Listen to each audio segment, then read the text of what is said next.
Welcome to You Rise Me Up, a podcast about Asian Europeans from all walks of life.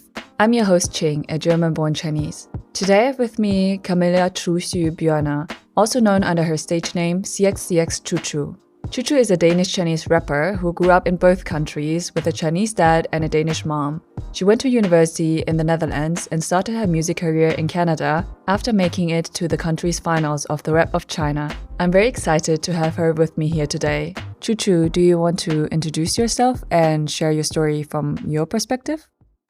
Sure. I was born in Denmark and baptized, and my name is Camilla Chu Xu Bjørner. I moved to China as a kid, and that's where I lived for a few years. Then when I was 8, we moved to Denmark. At the time I was living in Denmark, we were living in the middle of the forest, and I had just come from big city Beijing, and my Chinese ADHD ass was so understimulated. I had no idea what to do with myself, really, and it was such a struggle. A few years after, we moved to a different part of Denmark, very close to my grandparents' house, and I moved schools, and I had to reacquaint myself with people, and it was always such a struggle. I definitely felt like the odd one out because at the time, still to this day, but at the time it was way worse. There was a lot of prejudice against anyone who didn't look very Danish, and I had to resort to those very self-erasing behaviors to be able to feel like I fit in. So just kind of slowly taking away my Asian identity and just making myself feel like I was just part of the kids, and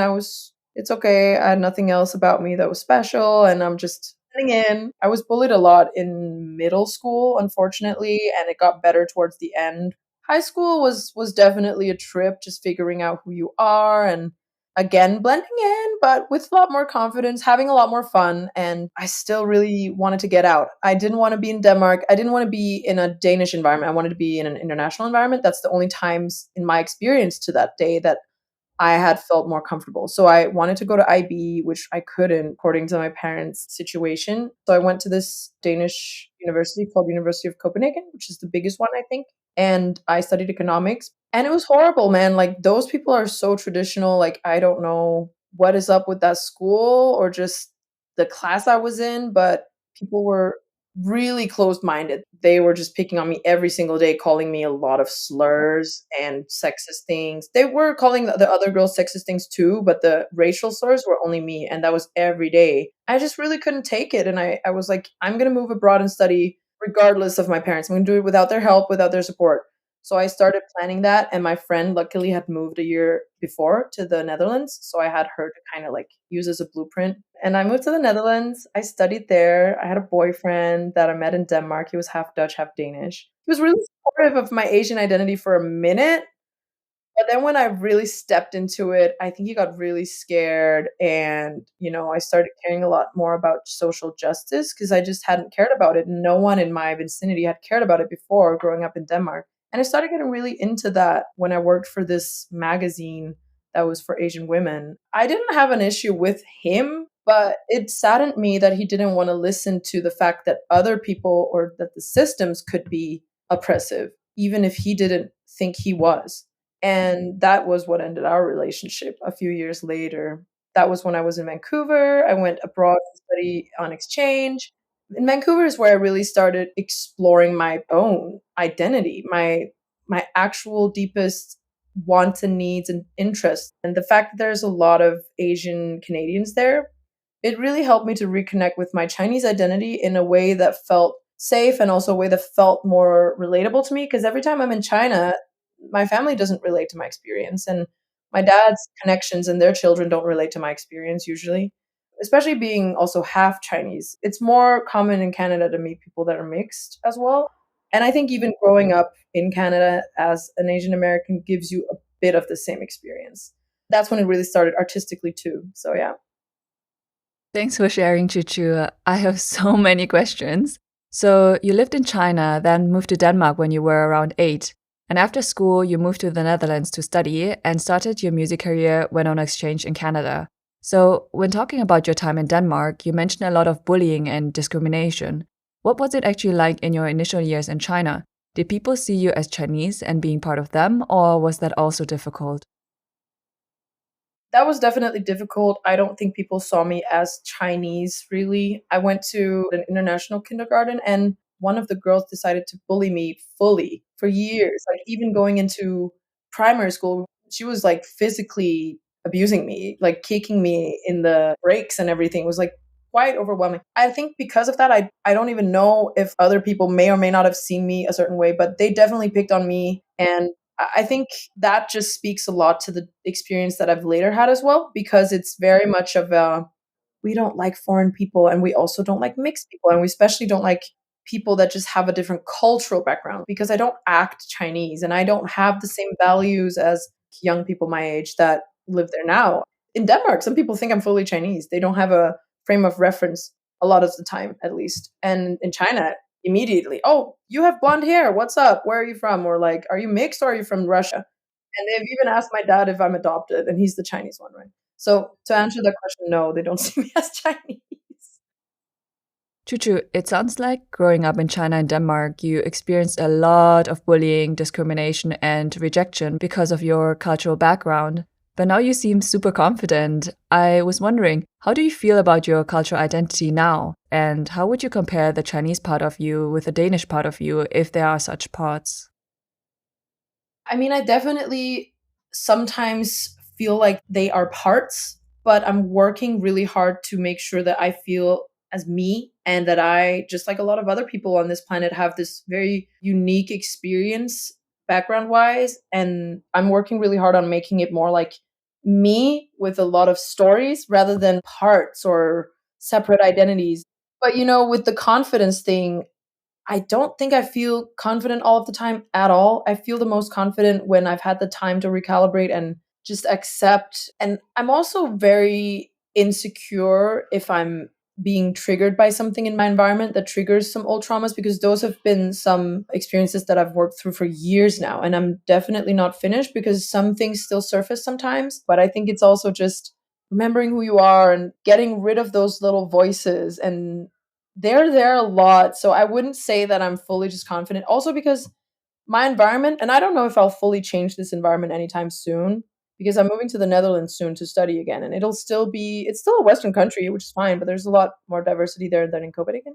However, what I want to say is I'm in a corporate job in Denmark now that is not very diverse, and being there makes me not feel confident. They even use terminology or like slang that's targeted at ethnic minorities. It's just mind-boggling to me, and it definitely makes me still feel like I don't have the right identity. However, when I'm by myself or by the right people, I can feel like myself and I know I have.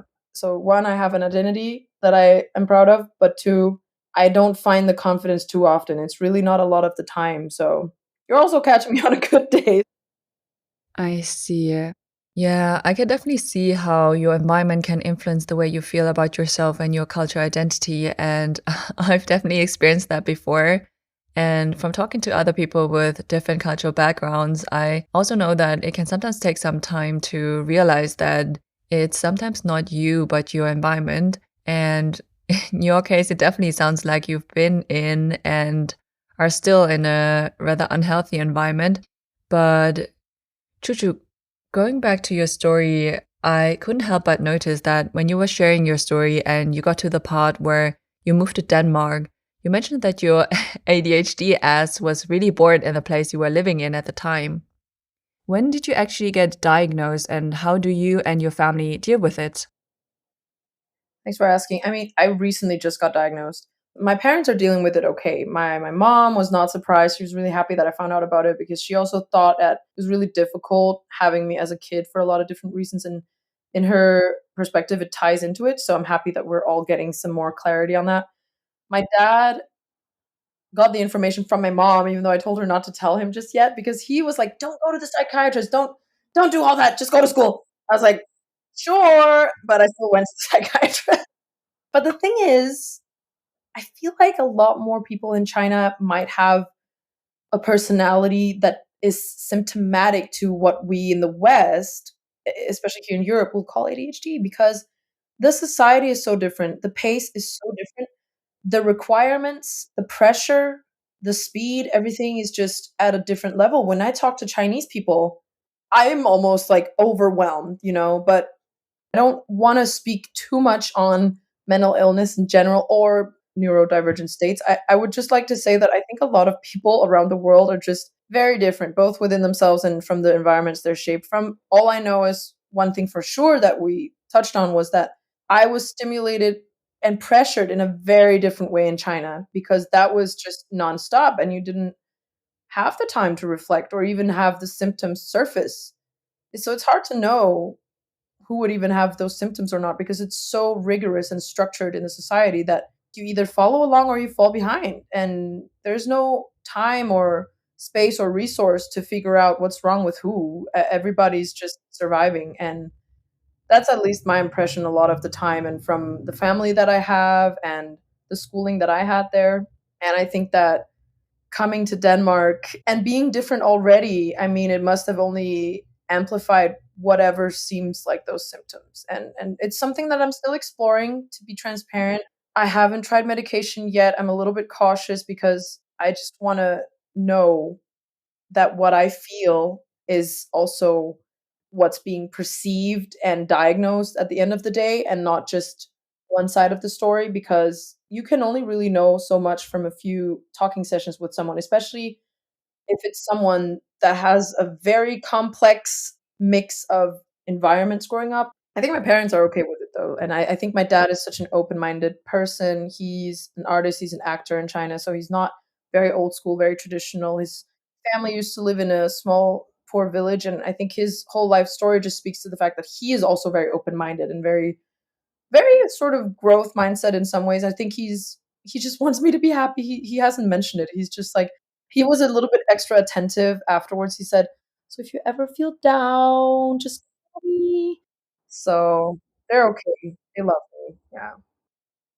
Aw, that's very sweet. Yeah, Chinese parents have very special ways of telling you that they love you, which is not always that obvious. But I think that the point you mentioned about cultural complexities and conditions such as ADHD is very interesting. I definitely think that the criteria for such complex conditions are too superficial in general, which makes it really hard to distinguish between normal, unique, and sometimes even cultural characteristics of someone's personality and conditions such as ADHD. But now that I think about it, I also agree with you that what we would consider ADHD traits and behaviors in a Western context is probably much more prevalent in China and among overseas Chinese than people would think. And I think that's partly because, like you said, people don't spend a lot of time thinking about it because of the fast pace of life, but also because our understanding of what is considered normal and not actually differs across cultures. But we could probably talk about it for hours. Going back to your story, how did your parents react to your music? And you mentioned that your dad is an actor in China. Do you think that has influenced you in pursuing a creative career? I think it has, in the sense that when I was younger, I always saw it as an option, but I always kind of failed when I tried to go for it. Like I don't know if I got in the way or just it wasn't meant for me at the time. But he's definitely inspired me, and when I told him about music, he was really serious, and that made me so happy. He didn't take me as a joke. He looked at me and said, "This is gonna be really difficult. You have to work really, really hard. You just need to know that it's very difficult to make your job." Because I told him, "I've made a decision. This is what I wanna do." And he still was like, "Finish school first." And he's still on that. But he was so supportive even in those years I haven't gone to school. He was still there saying, "You had to try it out. You wouldn't know if you didn't try it out." And so thankful for that. But I think my mom just doesn't really get what I was doing before either, because she's very much not in the business world. And she's such a big fan. She'll be like, "Oh my God, can I come to a concert?" And yeah, That's so cute. How did you actually discover your talent for music and why rap specifically? my interest for music really was always there. I think I have a voice recording from like my parents recording me in kindergarten, and I'm singing like this full on song in English, pitch perfect all the way through. It's hard to say. My parents always sang a lot to me, and music has been in my family. I didn't have that breaking moment where I felt it within myself up until joining the Rap of China competition in Canada. I joined the competition not knowing what I was going into, but just wanting to try it out. And I had to write an original song in Chinese every week because every week there was an audition and I kept advancing. That was what surprised me and what showed me that I had a talent that maybe I wasn't fully aware of at the time. And also because it was more specific and not just the fact that, oh, you're good at music. Because I always knew that. I always played instruments. I always learned really fast. But I learned really fast in a lot of subjects. I didn't think it was something special. But at that, I was like among these people that were fully invested in hip hop. And they did it in Chinese and they did it in English a little bit too. And they were like the cream of the crop of Vancouver and joined the audition. And the fact that I was able to advance and be in the two people that was sent from Vancouver to Toronto to join like the finals of the Canada auditions, that showed to me something I didn't know. So I think that was a point where I kind of discovered something new. Wow, the fact that you wrote an original song in Chinese every week is so impressive. Especially since I know that you don't really consider Mandarin your mother tongue and also had to work on it later in life. I mean, speaking Chinese is already hard enough, but rapping it? That is super impressive. And then, how did you go from the Rap of China competition to your first song release? It was really easy because the community there was so supportive and also, again, Chinese fast paced. Because I was going to the studio and recording because they introduced me to a recording engineer. And obviously, I had written songs because I had been rapping for a year at the time. I had some finished songs that I'd already put on SoundCloud. And it just really took the support of those people and them introducing me to how digital streaming platforms work and how to distribute. And because of the competition, I was so motivated. It wasn't like a big plan or a business plan, or I was like, these guys are putting music out. I want to do it too. Like, why not? Nice. It sounds like the community in Canada was really encouraging and helpful. How did you come up with your stage name, CXCX Chu Chu? Like, honestly, my ex that I broke up with while in Canada was the only one that called me Choo Choo. And it was just really cute. Someone that didn't understand my culture still being interested in it. What I want to do with my music is just show that I am like everyone else because I'm just human. I want to share what's authentically me. And the fact that this Dutch Danish boyfriend was quickly choosing that as my nickname, it just was like a way for me to like translate myself because I am also in between. I'm not a Chinese person that wants to say something to the West. I am a person of both origins that just wants people to listen in general. So that's like the very sort of metaphorical reason behind. But more practically, I had to choose a name because we started doing these little live shows at a bubble tea shop in Vancouver. And that's also where the Rep of China auditions were held. It was like a very hip hop oriented bubble tea shop. So we did these little shows and they were like, we need to put a name on the poster. Like, give us a name. So I think first it was just like CXCX because my name is Xu Chu in Chinese. But in my Danish name, it's flipped around because the family name is in the front in China, but it's in the back in Denmark. On my birth certificate, it says Camilla Chu Xu Bjørner. So the family names are at the end. And I just thought that was unique. So CX is kind of how I identify like that part of my name. And I repeated it because I saw MLMA. It's a Korean artist. She moved from Korea by herself to the States, I think, and just started freelance creative career. And she does amazing stuff. And I've seen a lot of people that I met in Canada at the time. They use an acronym of their Chinese name. And if it's very short, they will repeat it to fill out like a username for social media. So it's like an online alias, basically. So CXCX started from that. And then I changed my mind after the first show. I was like, maybe just Choo Choo. So on the next poster, it says Choo Choo. And then Spotify was just like CXCX Choo Choo. Interesting. I actually really like Chu Chu. I also think that it sounds super cute. It's interesting that your Dutch-Danish ex came up with it because it's such a Chinese thing to double the name. I mean, you probably know that, but in case any of the listeners don't know, doubling the name in China is actually considered to be very cute. People often double the name as a nickname, and that is also why a lot of women in China have double names. Anyways, so you chose Chu Chu because it was a way for you to translate yourself as a person of both origins, and the CX part is an acronym for your Chinese name. So that's your stage name, and What is your creation process like? It's really diverse to me. I can wake up in the morning with a song in my head and I'll write it, and I may not finish it, but sometimes I'll finish it and I'll actually take it to the studio. But when I go into the studio to write pop, I'll be very meticulous about like the process. Still, a lot of my own feelings and where I'm at in life will come through either in the melody or the lyrics, but I also have a technical approach where it's more like, okay, this is the song structure and this is the audience. And that's something I learned through the songwriting community that I have here in Denmark that I'm really grateful for because it's really fascinating. Like music is amazing. So, but honestly, it's a mix of just random timing and then going to the studio and being meticulous. And then sometimes I'll sit at home, and I recently just got a home setup that I'm sitting in front of right now with a microphone, and I'm like recording something and just freestyling some stuff and building on top of it. And I really want to experiment with different methods because there's so many ways and it can bring so many different sounds. I see. Moving from your creation process to your songs, an article mentioned that your recently released songs, Medicine and Poison, are about resilience in the face of abuse during your initial encounters with the Danish hip hop culture. What is the story behind these songs? Well, one of them is about a producer that I worked with and that I dated, and he was very insecure, but we're friends now. It's okay. And it's just kind of about him, but at the same time, it's about focusing on yourself and not relying on like the attention of someone else.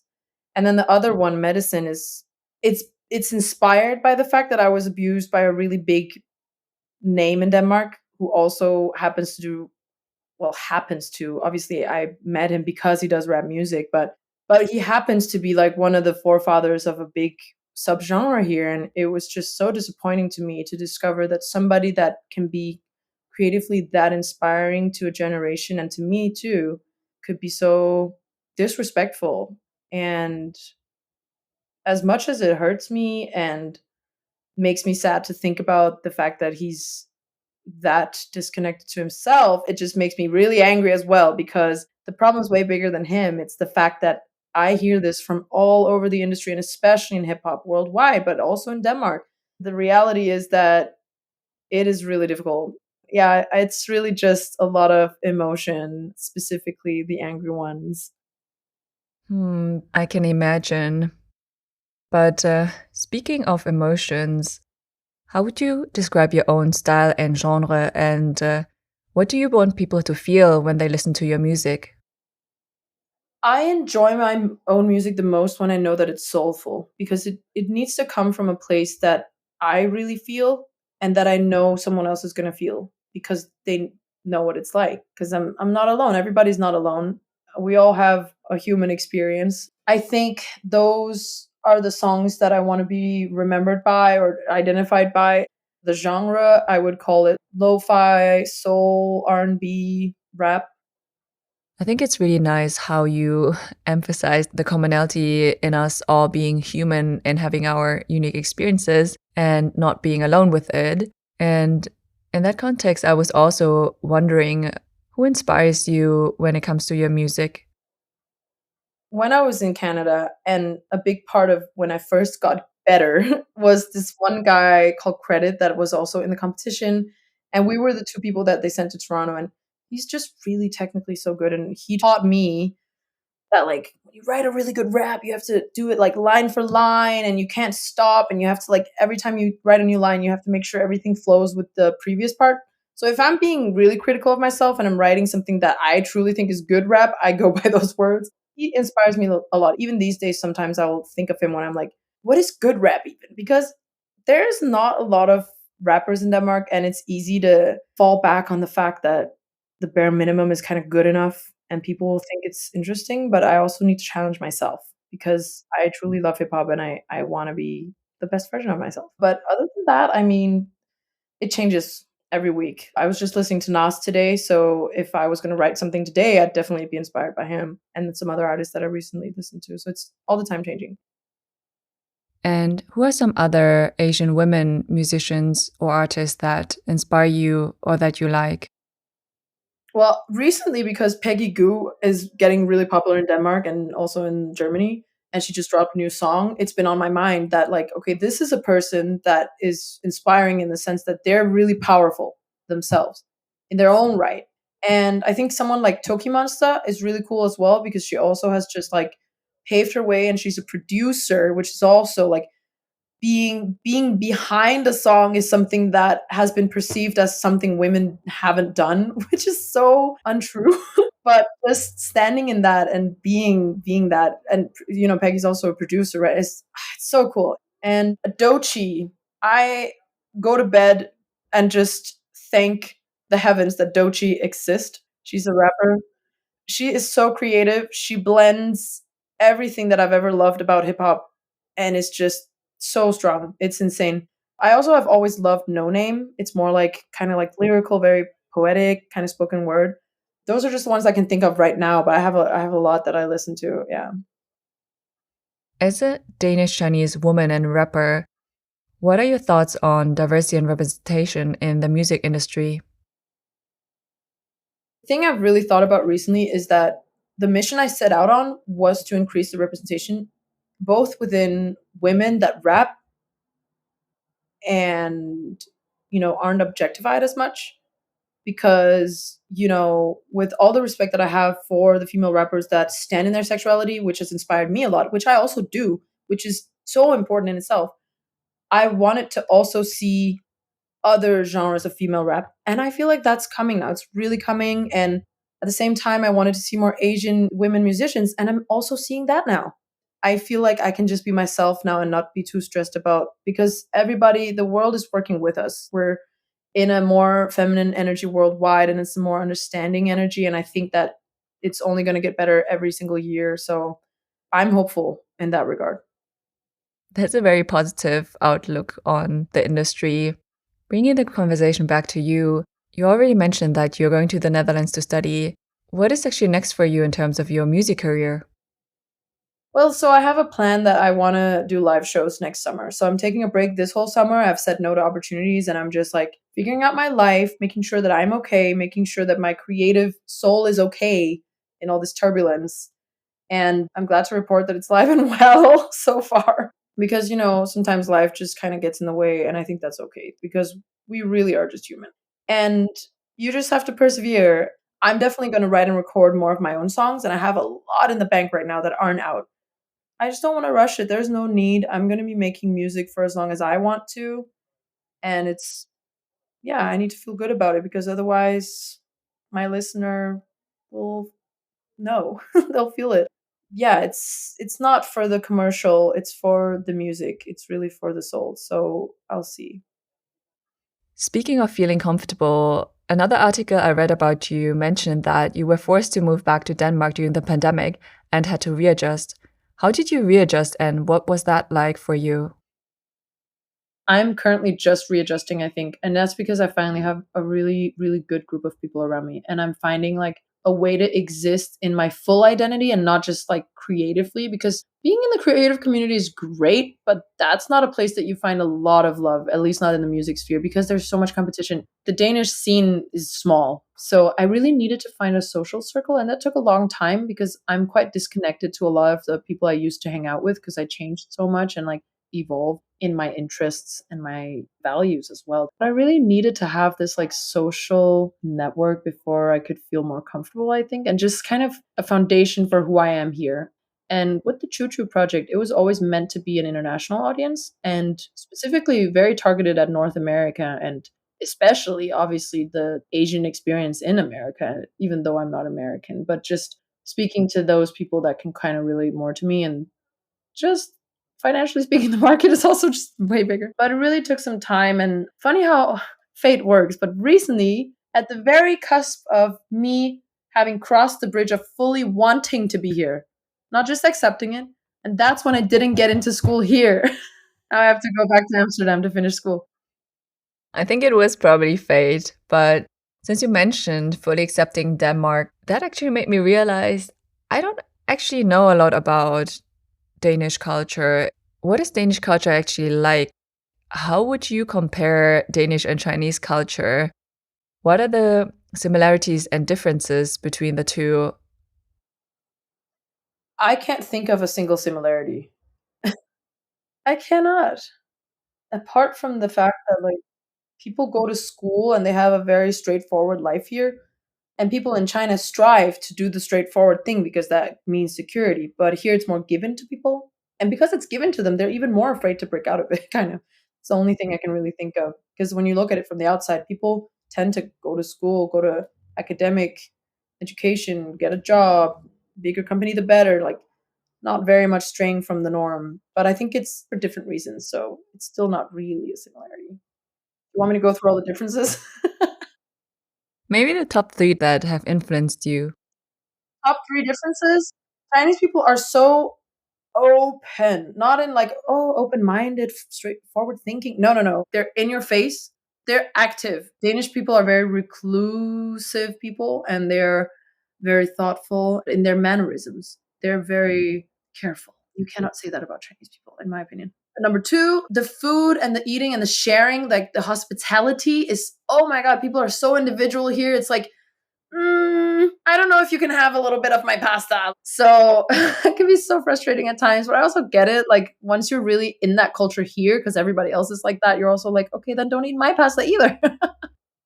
And the number 3 thing I would say, maybe like the urge to explore and learn new things. Chinese people, if they have the resources, they travel. They want to see everything. They want to learn about stuff. They share random articles about shit in their WeChat. Like, Danish people, they're like, I'm chill where I am. They want to make connections to other people, but they're not that curious about like material things. And I think Chinese people are in some sense. Interesting. Yeah, German and Danish culture definitely have more in common than Chinese culture with either of them. Germans are also very individualistic. And yeah, I would agree that Chinese people are definitely more adventurous. But given everything that you've been through and experienced so far, what advice would you give your younger self if you had the chance? Maybe slow down, but I would really say to her, like, you're okay. Like, there's nothing wrong with you. You're okay. I'd even go as far as to say, like, they're the ones that are messing up. Give them time, give yourself time. Just slow down. Thank you, Chu Chu. Where can people find you if they want to reach out to you? If you want to make an inquiry, you should email me at cxcxcontact@gmail.com. If you just want to follow along in what I do, I'm CXCX official on all socials. Thank you, Chu Chu. So for this episode, instead of inserting the outro music, Chu Chu and I have agreed to play one of her songs instead. So in case you're curious about Chu Chu's music, just keep this episode playing. It's one of her most popular songs, Rain. Chu Chu, do you briefly want to share what the song is about? The story is honestly about the climate crisis and about people wanting to save the world but forgetting to dance in the rain. The fact that some social issues are put above others, and in my world, it's really important to solve the ones that are interpersonal, because if we aren't kind to each other, then what kind of world are we even trying to preserve? I think that's like the bottom line. Thank you, Chu Chu. Thank you so much for taking part in the podcast. I can't wait to see what you're going to create next. You're so welcome. This was great. Thanks so much for having me, and we'll keep in touch. Definitely. See this life that I've been through, yeah, I've been through a lot. But I never run the game, now I just run through the park. And I'm not one to do complaining, I just do the most. To all the mother bitches trying, they gone like ghosts. And I am not here to assert that I am the GOAT. I'm more like a mammal swimming through channels and canal posts. But this one life that I got, yeah, I'ma live it full. And keep on grinding every day, now I can't have it dull. And why you talking about how you wanna save the world, but lying false accusations upon the table? What is your motive? I'm trying to save this image in my head, but what you said, it don't make sense until the day we're dead. So I say live for the moment, for the moment's gone. Cause for all we really know, we only got this one. And everyone perceives it different, so let thoughts be gone. And don't try to put your own misfortunes in a song, but rise up, baby, I see you complaining. Shut up, I know that it's raining. Umbrella, so damn that are draining. I'd rather dance in the rain, dance in the rain. And now that a new day is coming, I wake up, see it in the morning. No makeup, now we ain't performing, so I can dance in the rain.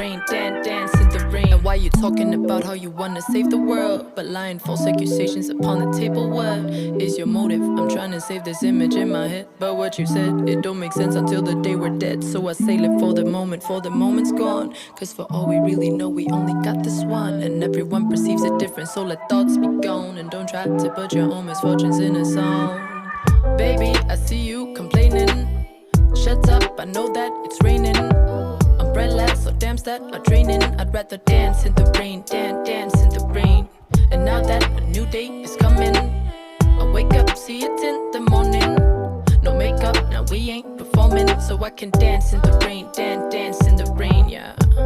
Now I'ma just lay it down, real simple, real smooth, real sweet right now.